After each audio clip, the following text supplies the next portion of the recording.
uh, I just woke up. What's up, everybody? What's up, Rivers? Long time, man. I hope you come out here and let's do some shrooms. I'm just rolling up, waking up, getting going. But I hopped on here because I'm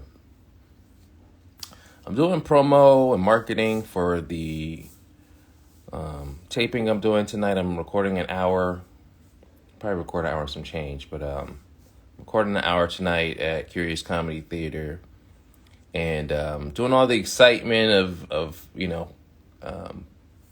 I have all the excitement of doing the show and all the excitement of interacting with people online to get them to come and everything. But I really wanted to talk about why I've been doing like these diary pieces all week, last couple of days. So I guess there's a part of that and the marketing, I guess. But I kind of wanted to get into why I got into comedy, because I never a day in my life was like, I'm gonna be a comedian. Never once. Worked at a comedy club for 3 years as a sound guy. Never, ever once thought about writing or telling a joke. Not one time. So, I was going through some shit. You know, it was like 2008. We had the recession going on. Obama was in office. I was unemployed. I was getting unemployment checks. And, I wasn't really doing nothing with my life. I was like 27, 28. I was having like some mental health problems. What up, Curtis? Just kind of giving my backstory of why and how I started comedy. So yeah, I was not doing nothing with my life. I think I was living in my grandparents' back bedroom. Didn't have a job, had no ambition whatsoever. I was just kind of floating through life. I was major depressed. I had just got through a divorce, so I was super depressed. Didn't know I was going through depression at the time, but in hindsight, I was like, oh yeah, I was majorly depressed. I was drinking every night. I was just crashing at whomever's house. I didn't have a place to stay. It was just a really dark period for me. My homeboy, Romerick, hit me up and was like, hey, I got a job offer for you. You can get a job as the sound guy at the Ontario Improv. It's part-time work. And I was like, dude, I'm in a garage. He's like, come right now. They'll interview you right now, hire you on the spot. I'm like, I'm in the homie's garage smoking a blunt right now. I can't come to a job interview. I smell like weed. And he's like, they don't give a fuck. Just get down here. You're the only person that I know that anybody knows that knows what these buttons mean. So we need you down here. I went down there, got the job interview. And, long story short, I worked there for 3 years as the sound guy, door guy. And every time we would go sit people, all of us would be sitting in the hallway and talking shit, clowning, having fun. It's a fun place to work at a comedy club. And my coworkers were like, dude, you're funnier than the guy on stage. You're funnier than the guy on stage. You're funnier than the guy on stage. They told me so many times. Other comedians started telling me, dude, you should use that on stage. You should use that on stage. Shout out to Ocean Glapion, or you might know him as Taylor Glapion. He opens up for Dion Cole. He was one of the first people to be like, dude, you're hilarious. You should tell that on stage. And I still use the material that he told me that I should use to this day. So I started comedy, and I was pretty much exclusively performing at the Ontario Improv. And they were like, Jamal, you can't just perform here all the time. I was like, I'm doing them on my breaks. It's like, it's not a house rule. What's the point of working at a comedy club if you can't get up on stage? So they tried to fire me or write me up or something like that. And I was like, well, I quit. And then at that moment, I became a full-time comedian. And I was making, $300, $400 a show or some dumb amount of money like that, which is definitely not sustainable in comedy. But at the time, I thought it was. I did everything that I could to make this extremely difficult. I was like, if I really want to do stand-up comedy, then I'm going to force myself to do some shit. And so I donated my car, which if you don't know anything about comedians, we travel all fucking day.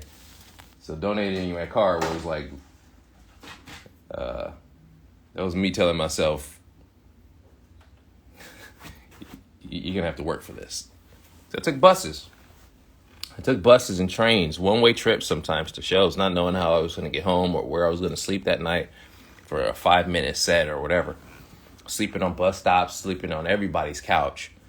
Shout out to all my friends and family in Los Angeles. I slept on everybody's couch. For like multiple times. I probably owe some rent to some of these niggas, like for real.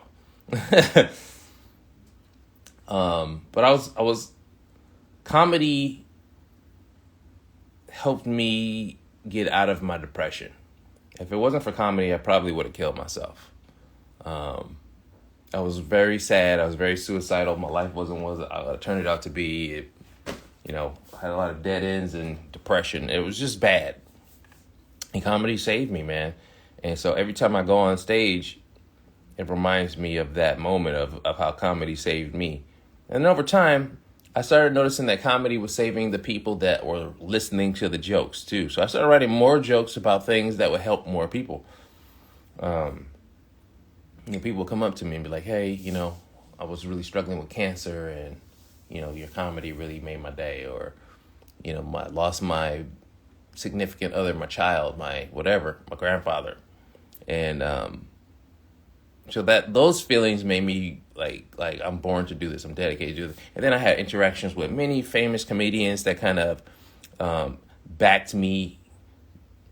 Hey, have a safe trip to your show, Mr. Curtis. A lot of comedians started backing me and giving me great advice and helped me advance very quickly. And, everything in America, anyway, it's like a competition, but comedy wasn't competitive. It was like it's like track meet, I guess. Like I was just competing with my personal best records, trying to be better.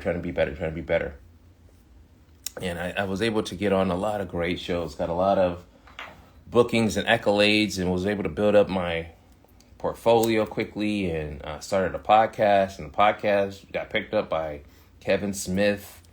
I started getting TV appearances on VH1 and ABC, and it started really picking up for me.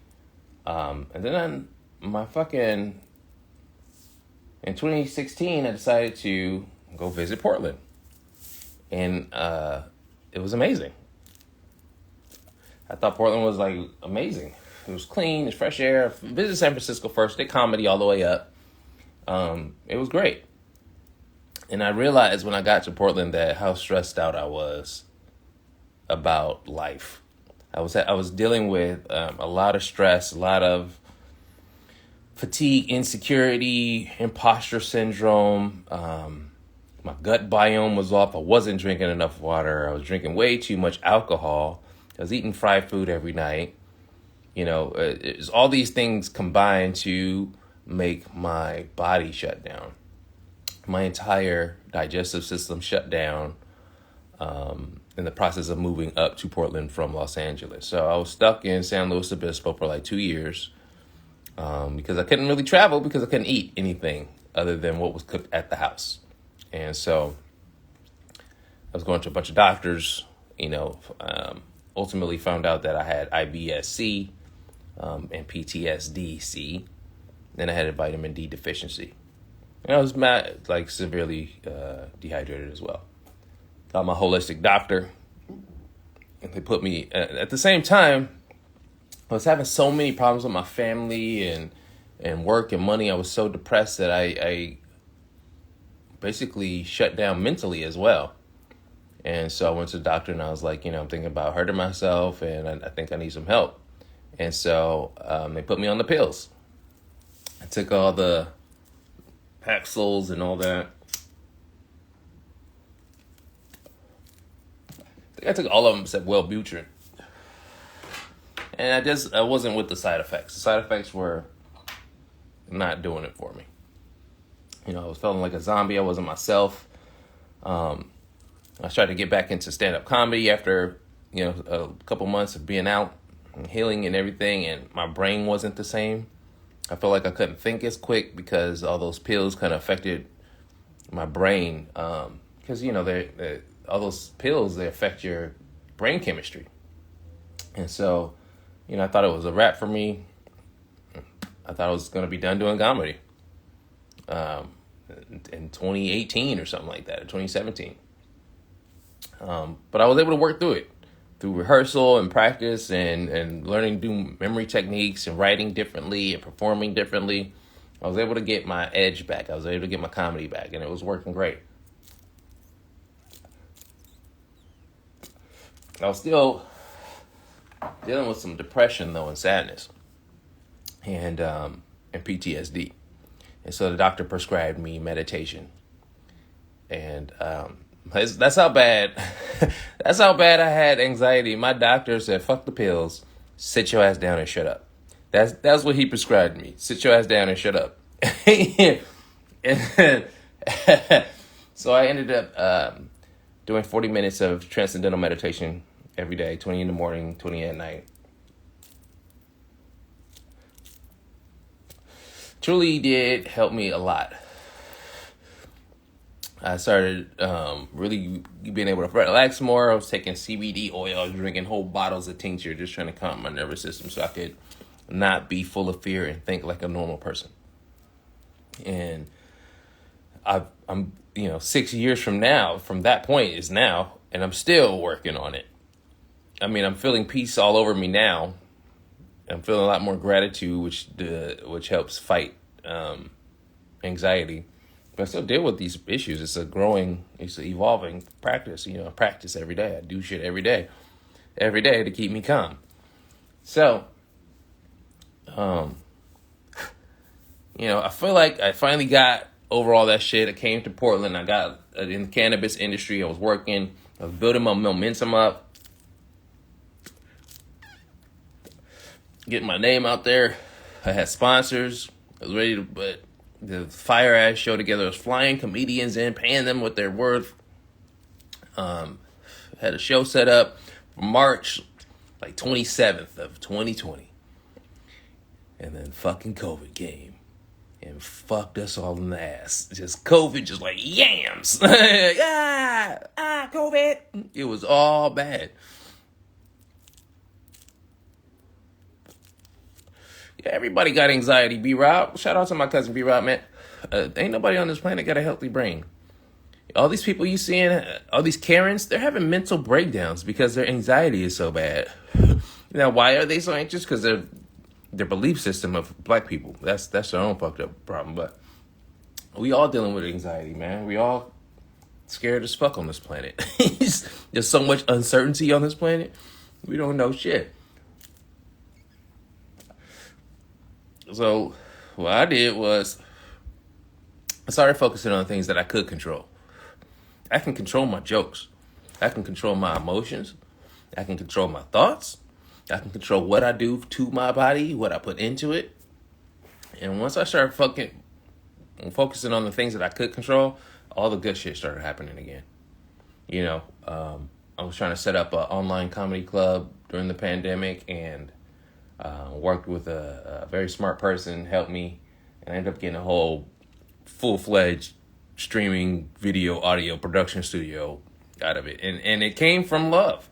Just me investing a couple $100 into myself, and everybody else was like, let me help you out with that, Jamal. And people start sending me gear and money. My best friend bought me a fucking computer because he was like, what can I do to help? And people started helping me, man. This is that law of attraction shit. This is that God helps those who help themselves shit. Once you start investing in yourself, you start believing in yourself, the universe has to fold. It has to fold. The way the universe works is it creates matter based off intent, and the intent, that matter is always going to go, it's going to, just like a bubble, is the simplest, easiest form of energy that can exist. You're always going to have a sphere of energy around you or whatever you're doing. And if there's like a dent in it, it's going to get filled with some other form of energy. So it depends on what type of energy you are intending to fill yourself with. And so I decided to remove all negativity from my life. That included changing jobs. That included, family members. That included friends. That included interactions with people, the internet, all that shit. And myself. I had to change some things about myself. And ultimately, my life journey and the things that happened to me in my life started becoming gems instead of chains. All my trauma became comedy.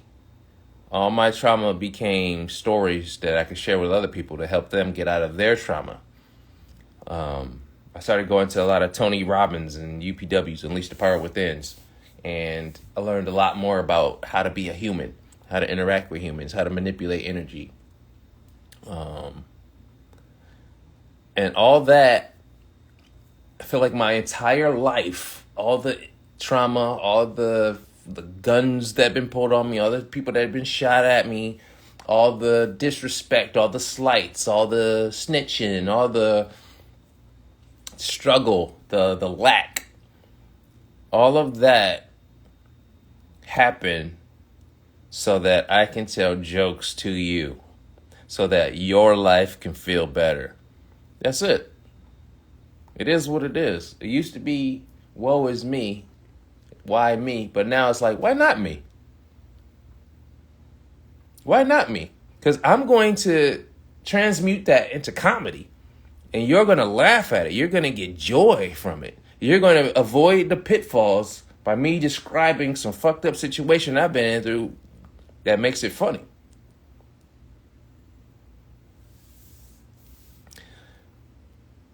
This is, of course, because I'm going to do that. What's up, Michael? Hi, nice to see you. Waving at you. Hi. So, I said all this to say, obviously check out my comedy show. But I said all this to say, like, I wasn't a person that believed in myself. I was always like the little homie. I was always helping other people out. I used to say stuff like, I wish I had a me in my life because I helped other people out so much. I wish somebody was helping me. And so I just put that energy into myself. And once I started putting that energy into myself, other people started helping me. So if you out here complaining, stop complaining. Go get some shit done and watch people join you. Have you ever seen somebody pushing a car down the street? You see somebody struggling, push their car. Some people get out the car and they're complaining and they're kicking the tire and shit, and you just drive by like, look at that dude's pissed off. But if you see somebody struggling and they got the door and they're trying to push the car with one hand on the steering wheel, how often do you see people jump out the car, help that person push their car? I see it all the time. So when you are having an issue, be positive, be grateful. Be grateful, man. All these things that I've been through are amazing lessons. Amazing lessons in love, amazing lessons in diversity, amazing lessons in strength, in willpower, in vulnerability, confidence. Amazing lessons in how to control your body and your emotions. And so now, this marathon of life is a pace. I was trying to sprint everywhere, but it's a pace, man. I didn't think I was going to make it to 43 years old. I'm 43 years old. I never thought I would make it to be this age. I thought I would be dead at 21. And I'm like twice that now. So just be easy on yourself, man. Be gentle with yourself. If I have anything to say, this is me just talking to you like a human being, man. Fuck my show or whatever. Come to the show or whatever. Stream the show, whatever. But be gentle with yourself. If you're anything like me, you beat yourself up in the head.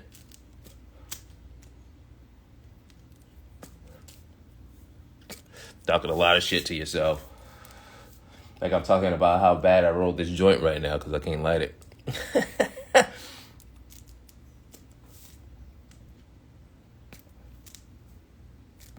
There it is. So,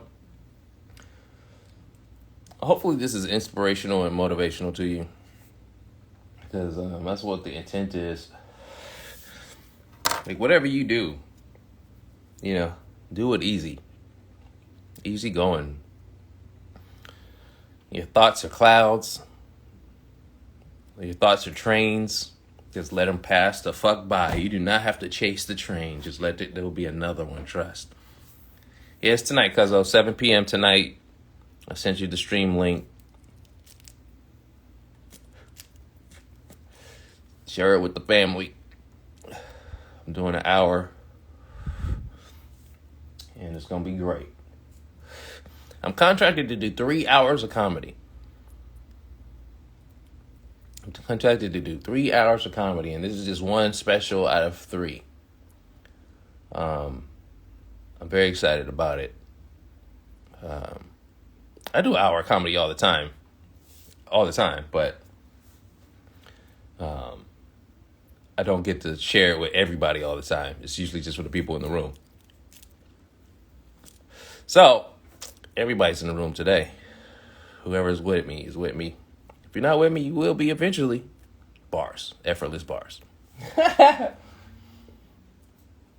gotta charge some batteries and shit, and then get my cameras ready and all that, and bathe and shave. I gotta get all camera ready for the show tonight. And I gotta do all my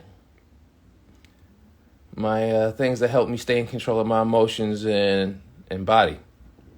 I do my qigong, I do my exercises, I do stretching, I take all my probiotics and ashwagandha, all my regimen.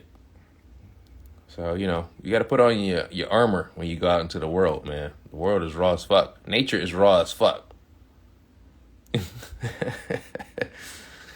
Fucking lions will kill your ass. And us humans like to think we're separate from nature. We are nature too. We just show our teeth differently. We don't show the fangs. We smile. That's how we show our teeth. Like, yeah, nigga, gotcha. And then people get you. So I'm glad I'm still around, man. Thank God to my therapists and my doctors and meditation and my partner Ashley and my supportive friends.